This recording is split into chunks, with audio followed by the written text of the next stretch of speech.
Hey everybody, welcome back. We've got an interesting little speaker to look at today and what I might consider a little bit of a gem.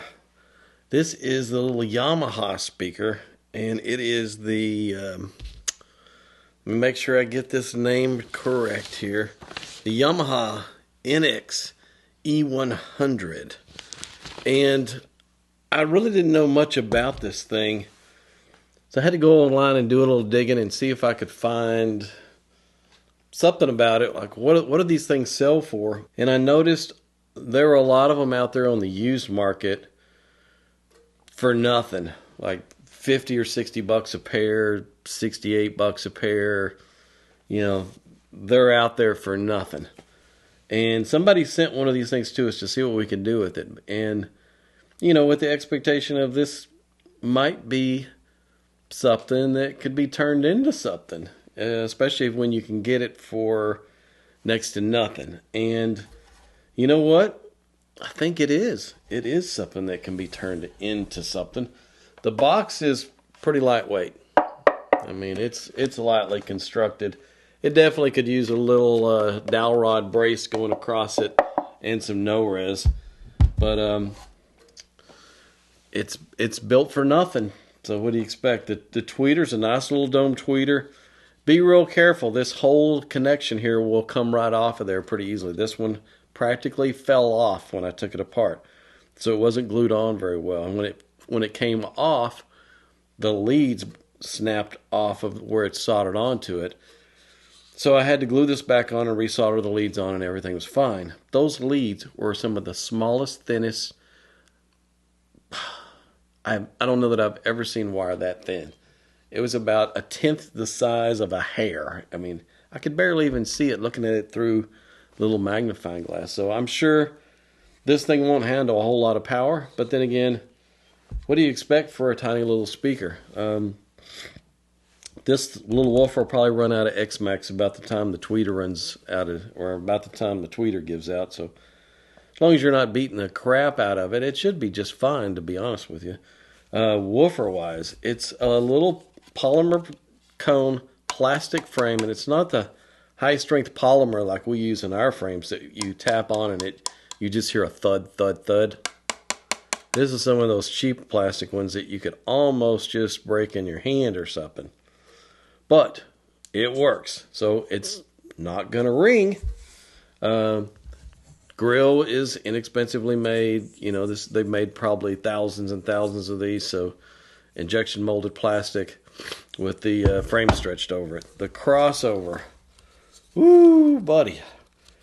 This is, you know, and I talk about how cheap and cheesy a lot of these crossovers are, but this is the cheapest it can get.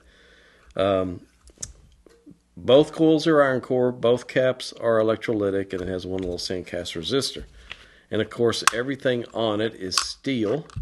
The binding posts have steel nuts on the back of them. Even the tabs that it's soldered to are all steel.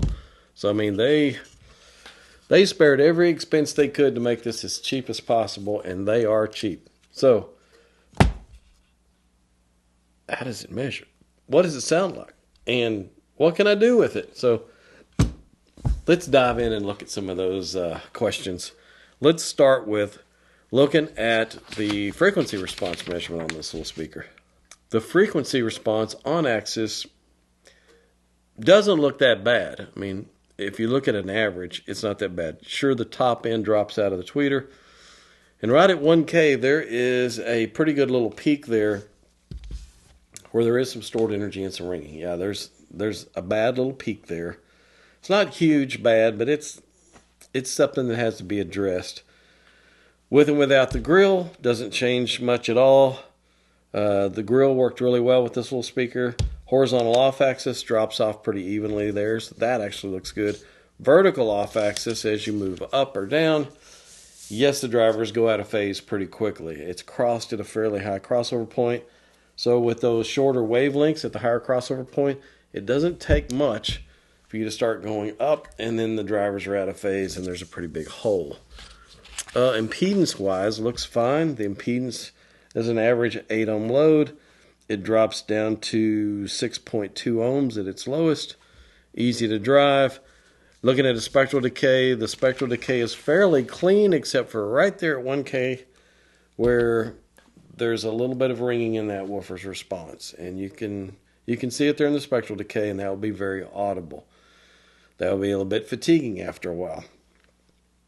So again, first thing I do, check the frequency response of the raw drivers themselves. And not the smoothest, but not too terribly bad. So it was something I could work with. The tweeter's response was even kind of rough. There was a big knee at the bottom, and there was a kind of a dipped area between that knee and the rest of the response. So I had to do a little manipulation there of the crossover, and there's a couple of notch filters involved. The filter is low order filters, but with the notch filters, there's a fair amount of parts, but not a lot. And I was trying to keep this as simple as possible and as cheap as possible because this is a super inexpensive speaker. So yeah, you could spend a couple $100 on this upgrade pretty easily. But considering what you have to pay for it and you look at the total dollar spent, it may embarrass a lot of big name speakers and how it's going to sound.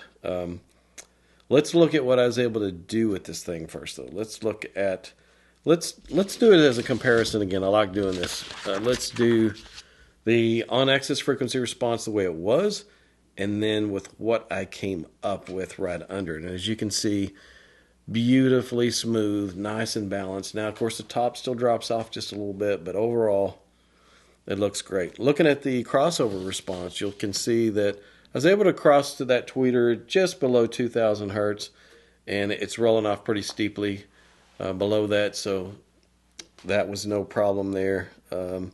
The roll off of the woofer looks nice and smooth with the notch filter that I added right there at 1K hertz to take that peak out of it, so it looks good now. Looking at the horizontal off axis, let's look at it the way it was before and the way it is now. It's a little more consistent now, but there's a little bit of a crested area there, right around 3,500 or so.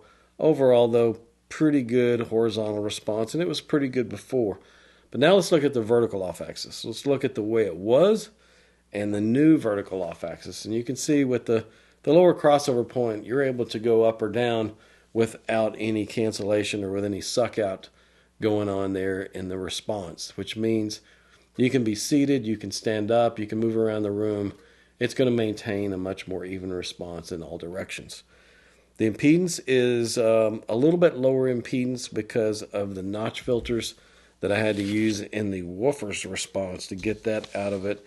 It does drop to 3.7 ohms, so it's a nominal 4 ohm load, but overall still very usable. Looking at the spectral decay, let's do another before and after. Let's look at the original spectral decay and the new spectral decay, and you notice I completely got that ringing out of the woofer's response. So a lot cleaner now as far as everything. In fact, I've told you guys before, the one measurement that can tell you as much or more than any other measurement on how a speaker is going to sound is the spectral decay. And that spectral decay is now pretty clean. So overall, yeah, it's showing you that it plays and it stops. No excessive ringing, nice and balanced all the way across. So all of that looks really good. And with the no-res that you can put into this thing to control some of the cabinet resonances, you're going to clean up a lot of the bass and mid-bass, and the vocals going to be very much cleaned up once that stuff goes in. And it really needed it. Before, as from the factory, this is all the stuffing that there was in the whole box. Just this little piece in the bottom. So, man, when they decide to cut corners, they cut all of them. And they definitely cut all of them in this little speaker. The new crossover, I would say you could probably pretty easily mount the woofer circuit in the floor of the cabinet, and there's enough room there on the back of the cabinet in this space here to mount the tweeter circuit. We can reuse the little plastic cup, but these holes will need to be drilled out and put some tube connectors in there because this stuff here is just going to eat up the resolution. There's a lot of ferrous material in the back of that thing. So drop a couple of tube connectors in, some good parts. I'll do a crossover with just the JB polycaps and all the US coils and our resistors And I may, as an option, throw a Sonicap option in there for the tweeter circuit for those of you who just want to get crazy with it and take this to the highest level. I guarantee you that once you do the upgrade, it may in fact embarrass a lot of much more expensive speakers, and that it'll have nice smooth balance, nice smooth response in all directions, great spectral decay, super clean, better resolution and things. It's going to be a pretty good little gem, I think, and for not much money. I haven't crunched the numbers yet to see exactly how much the upgrade is going to come to, and I hate throwing those numbers out there anymore, because as soon as we throw it out there, the cost of something goes up, and then it's not the same as it was on the video. But trust me, it's going to be a pretty inexpensive upgrade, and you guys can have fun with it. This would be a good starter kit if you wanted to buy something for nothing and implement a nice DIY project that you're going to wind up with something that's much greater than the sum of its parts. This would be a great one for that. In fact, it may rival the little Sony that we did. That little Sony was a gem because those things cost nothing, and with that upgrade, the performance was really, really good. This little Yamaha may be right there with it in performance, and again, for not much money. So it's a neat one. It's a cool one. You guys are going to love this one. Thanks a lot for watching the videos. That's it for this one, and we'll see you guys in the next one.